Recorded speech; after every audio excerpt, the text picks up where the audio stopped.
Alexa, what is the distance of Jim Corbett National Park from my location? The drive from your location to Jim Corbett National Park is 52.0 kilometers. Jim Corbett राष्ट्रीय उद्यान भारत का सबसे पुराना राष्ट्रीय उद्यान है।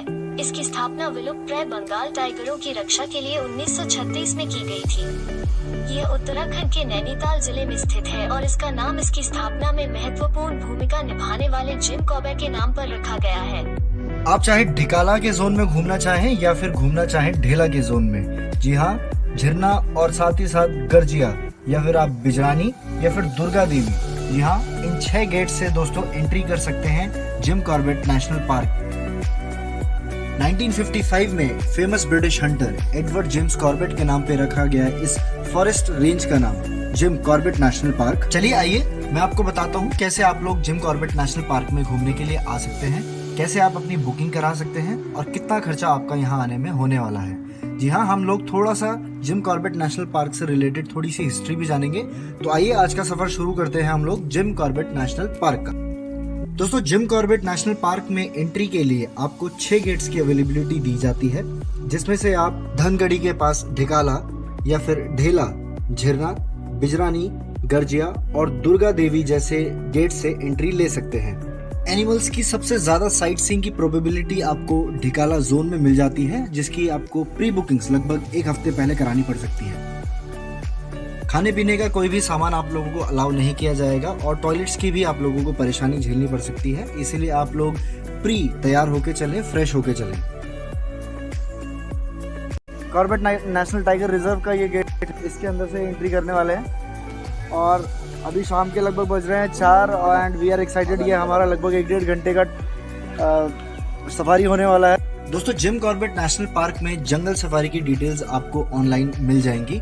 आप लोग अप्रोक्सीमेटली 2800 रुपीज आपको सिर्फ जिप्सी के लिए पे करने हैं, प्लस आपको गाइड और अपने परमिट के चार्जेस एक्स्ट्रा पे करने होते हैं, टोटल 5000। अगर आप चाहें तो 1500 रुपए पर पर्सन की टिकट में आप इस 16 सीटर कैंटर में अपनी सीट बुक करा सकते हैं। यहाँ 2-3 चीज ध्यान रखिए आप। एक करेंगे अपने मोबाइल का और वॉलेट का ना, आगे गया है जंपिंग रोड से, तो गिरे तो अंदर नेटवर्क नहीं मिलता नहीं, तो अपने उसको बीच वाले पॉकेट में रखेंगे, गिरे अंदर गिरे बाहर ना गिरे। दूसरा क्या है, गाड़ी से उतरना नहीं, तीसरा शोर नहीं हो जाना है, बच्चों आवाज नहीं करनी है, कोई एनिमल दिखे या कहीं गाड़ी रुकेगी तो शांत रहना है। जो आप हल्ला करेंगे ना तो क्या होगा, जो एनिमल बाहर निकल रहा होगा तो वहीं बैठ जाएगा, फिर आपको दिख नहीं पाएगा। बाकी जो है अपने लेफ्ट और राइट दोनों से देखते चलेंगे, जहाँ कोई एनिमल दिखे गाड़ी रोक के हम चेक कर लेंगे, या कहीं आपको लगे साइट अच्छी है तो आप फोटो भी लेते हैं आराम से ना। दोस्तों, जिम कॉर्बेट आने के लिए नियरेस्ट रेलवे स्टेशन यहाँ पे रामनगर का रेलवे स्टेशन है, जो कि 12 किलोमीटर दूर यहाँ से है, और नियरेस्ट एयरपोर्ट पंतनगर एयरपोर्ट, जो कि 1.5 घंटे की डिस्टेंस पे पड़ता है। जब देश आजाद हुआ, नाम चेंज किया गया, इसका रामगंगा नेशनल पार्क किया गया। जो रामगंगा रिवर है इसके बीच से बहती है। उसके बाद फिर 1956 में जिम को सबकी डेथ हो गई थी, तो उनको ट्रिब्यूट देने का नाम चेंज किया, दोबारा किया जिम कॉर्बेट नेशनल पार्क, जो तो चलता हुआ आ रहा है। ठीक है, स्टार्टिंग में एक जोन था ढिकाला जोन, आज बढ़ते बढ़ते इसमें 6 जोन उसमें 6th में भी एंटर कर रहे हैं आप, जो इधर से हैं, और 2 जोन है आपको उधर से गढ़वाल वाले रीजन से ना। इसका स्टार्टिंग में एरिया था 320 स्क्वायर किलोमीटर का, आज हो चुका है 1288 स्क्वायर किलोमीटर। लगभग जितनी में दिल्ली है उतना बड़ा है, पूरा पार्क ही, और पूरा खुला हुआ है, कहीं कोई बाउंड्री नहीं है, फेंसिंग नहीं है, एनिमल फ्रीली मूवमेंट करते हैं, केवल गेट के पास में आते हैं और कई बार जो अंदर भी दिखाई देते हैं। मेजर जो एनिमल हैं वो वैसे यहाँ टाइगर हैं, लेपर्ड हैं, एलिफेंट हैं, जैकल हैं, पोर्कुपाइन्स हैं, 4 तरह के डियर हैं यहाँ, spotted deer, sambar deer, barking deer, hog deer, और जो है मार्टिन है। तो ऐसे छोटे बड़े मिला के लगभग 52 तरह के यहाँ एनिमल्स हैं, 52 प्रकार की स्पीसीज मिलती है। 1200 स्क्वायर किलोमीटर एरिया वाले इस जिम कॉर्बेट नेशनल पार्क का सिर्फ 12% ही टूरिज्म के लिए ओपन है। पट्टा टूट गया? पीछे का टूट गया, जंप में टूटता है, पट्टा जो टूटता है jump. So we are late with our time. अभी हमारी जब तक नई गाड़ी आती है, मैं आप लोगों को जिम कॉर्बेट नेशनल पार्क की थोड़ी हिस्ट्री बता देता हूँ। दूसरी गाड़ी आएगी, फोन लग रहा है। दोस्तों, बताया जाता है कि ईयर 1910 में उत्तराखंड की ब्रिटिश गवर्नमेंट ने जिम कॉर्बेट को टेलीग्राम के थ्रू नैनीताल बुलाया था। गढ़वाल और कुमाऊं के ज्यादातर नरभक्षी बाघों को मारने का टास्क जिम कॉर्बेट को दिया गया था। ईयर 1910 में ही उन्होंने फेमस चंपावत लेपर्ड को मारा, जो कि 7.5 फुट लंबा था और वर्ल्ड रिकॉर्ड लगभग 426 लोगों को मारने का उसके पास था।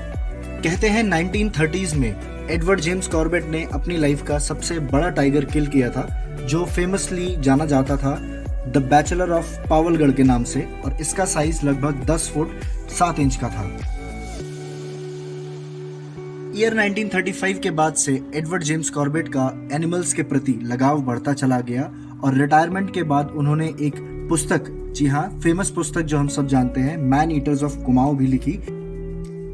दोस्तों, कहते हैं अंग्रेजी हुकूमत में आज से 120 साल पहले टाइगर शिकार के लिए the big game trophy, tiger hunting के लिए पूरे हिंदुस्तान में ऑर्गेनाइज की जाती थी, जिसमें देश विदेश से इंडियन और फॉरेनर्स लेपर्ड और टाइगर हंट के लिए पार्टिसिपेशन किया करते थे। माना जाता है उस दौर में हिंदुस्तान में 1 लाख से भी ज्यादा बाघों की आबादी हुआ करती थी और उस टाइम पे लोग अपनी साख के लिए, अपनी प्रेस्टीज के लिए जंगली जानवरों का शिकार किया करते थे। एडवर्ड जेम्स कॉर्बेट क्योंकि उत्तराखंड के ही जंगलों में पले बढ़े थे, इसलिए उनको यहाँ के टाइगर्स और लेपर्ड्स की ज्यादा जानकारी थी।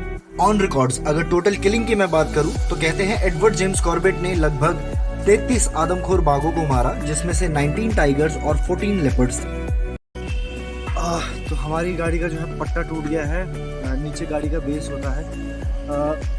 ड्राइवर ने बताया कि वापस आना पड़ेगा, तो हम लगभग 2-2.5 किलोमीटर अंदर जा चुके थे और बहुत ज़्यादा स्कैरी था। मतलब इट वाज लाइक कि एकदम शांत हो गया था पूरा माहौल और हम लोग वापस आ गए हैं और हम लोगों के लिए नई गाड़ी जो है बुलाई गई है और हम लोग अपनी नई जिप्सी का इंतज़ार कर रहे हैं। और मज़ेदार है, शाम का टाइम है।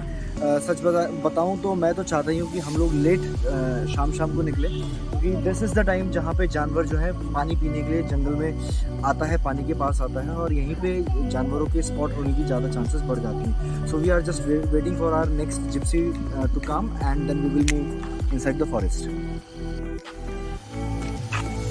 सो हमारी जो है नई जिप्सी आ गई है। हमारी इस जिप्सी का जो है नीचे से पट्टा जो है वो थोड़ा सा डैमेज हो गया है, टूट गया है। और हमारे पास अब नई जिप्सी आई है, ये थोड़ी सी ज़्यादा ब्राइट भी दिख रही है एंड नाइस।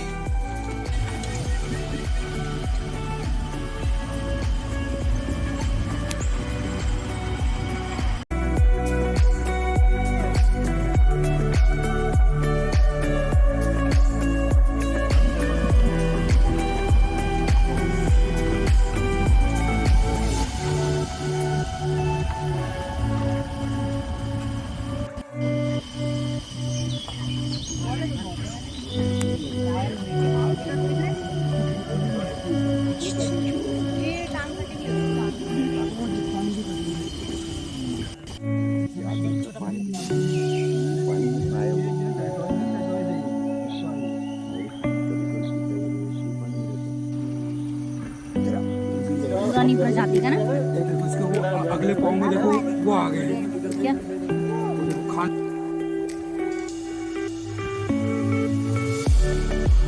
आगे हिरणों का बहुत बड़ा झुंड है, मैं वो दिखाने वाला हूँ। एकदम शांत रहना।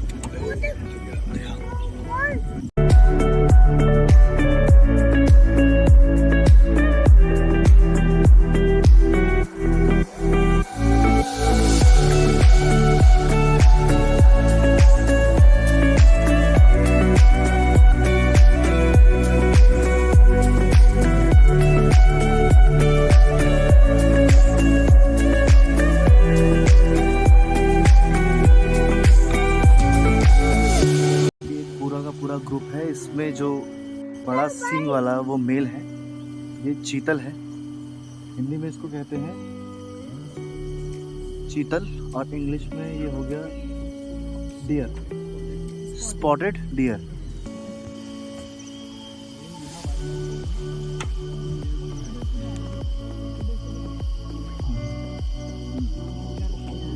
सो ये जो है इनका आने का एरिया है, ये इनका रास्ता है और ये यहाँ से इधर को जा रहे हैं। इस पूरे वाइल्ड लाइफ रिजर्व में ये जिम कॉर्बेट लगभग 1200 स्क्वायर फीट सी चिल्ला रहा है।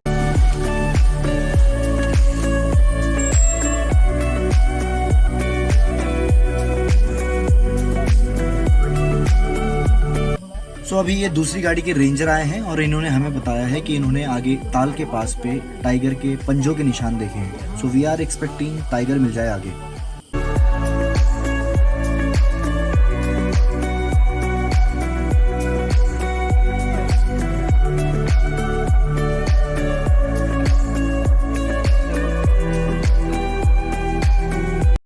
आगे टाइगर है, अभी मैं उसको शूट कर रहा हूँ। पूरा ग्रासलैंड है।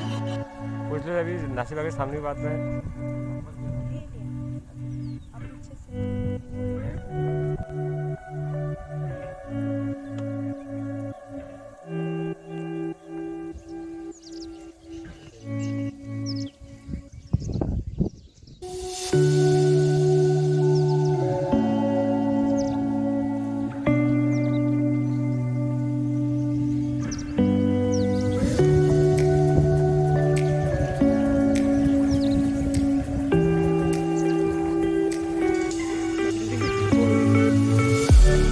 ये Jim Corbett national park reserve का जो है 1250 स्क्वायर किलोमीटर के दायरे में बसा हुआ है, जिसमें लगभग 250 से ज़्यादा जो है टाइगर्स हैं और लेपर्ड्स यहाँ पे बताए जा रहे हैं। लगभग 140-50 के आसपास यहाँ पे लेपर्ड हैं और 40 से 60 के आसपास यहाँ पे बियर्स हैं। स्पॉटेड जो आपको ये चीतल दिख रहे हैं, जो डियर्स हैं, ये लगभग 40 से 50 हज़ार की रेंज में।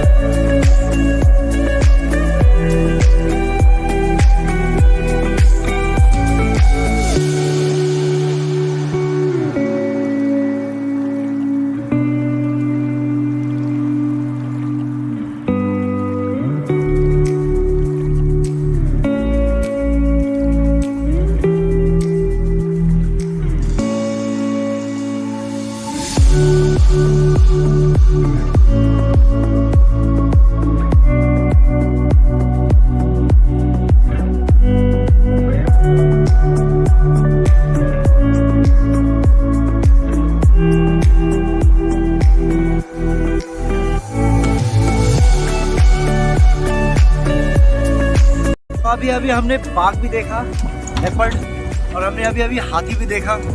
So this was really very enjoyful ride, मज़ा आ गया देख के। अभी वापस जा रहे हैं अपने मेन गेट से, जहाँ से एंट्री करी थी। सो हमारा आज का जंगल सफारी यहीं पे ख़त्म हो गया है और हम मेन रोड पे आ गए हैं। और आज हमने बहुत ज़्यादा एंजॉय किया। हमने सांभर देखा, हमने चीतल देखा, हमने टर्टल देखा, बाज देखा, मोर भी देखे, बाघ भी देखा, हाथी भी देखा और बहुत सारे आज हमें जानवर देखने को मिले। सो दोस्तों, ये था मेरा जिम कॉर्बेट नेशनल पार्क के ऊपर फुल डिटेल्ड व्लॉग। कैसा लगा आप लोगों को? आप लोग लाइक करके ज़रूर बताइएगा और आप लोग मुझे इंस्टाग्राम और फेसबुक पे भी ज़रूर फॉलो कीजिएगा। अगले शुक्रवार को जो मैं वीडियो पोस्ट करने वाला हूँ वो रहेगी अल्मोड़ा जू की। तो जल्दी से आप लोग वो रेड वाला नोटिफिकेशन बेल आइकन दबा लीजिए ताकि नेक्स्ट फ्राइडे जब मैं ये वीडियो पोस्ट करूं आपको इसका नोटिफिकेशन झटपट मिल जाए।